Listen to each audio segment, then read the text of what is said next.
Mahigit 1,700 tricycle driver sa Malabon ang nakatakdang mabigyan ng 5,000 pisong cash aid ngayong araw. May unang balita live si James Agustin. James?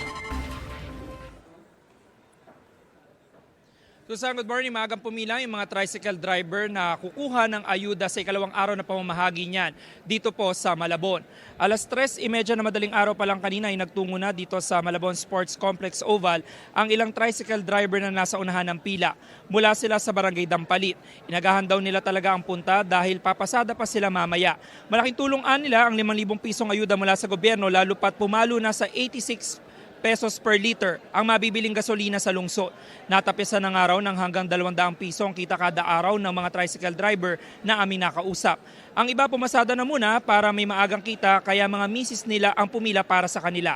Ayon sa Tricycle Regulatory Unit ng Malabon City Government, tinatayang mahigit 900 tricycle driver ang mabibigyan ng ayuda mula sa District 1 ngayong umaga.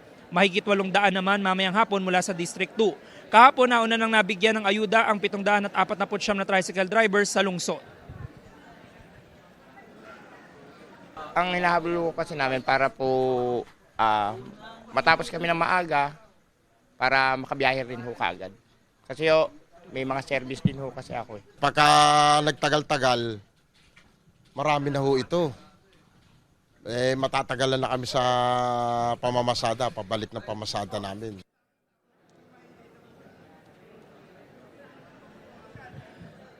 Susan, ito nakikita nyo, ito yung sitwasyon dito sa tennis court nitong Malabon Sports Complex Oval. Dito po isinasagawa yung validation kung saan po daladala nito mga tricycle driver yung mga requirements gaya halimbawa ng kanilang driver's license, photocopy niya na may 3 pirma. At dito din titingnan kung sila ba'y nasa listahan.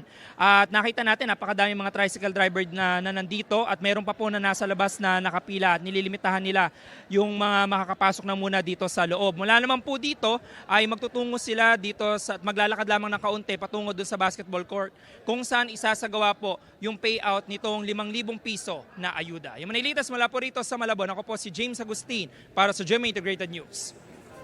Gusto mo bang mauna sa mga balita? Mag-subscribe na sa GMA Integrated News sa YouTube at tumutok sa unang balita.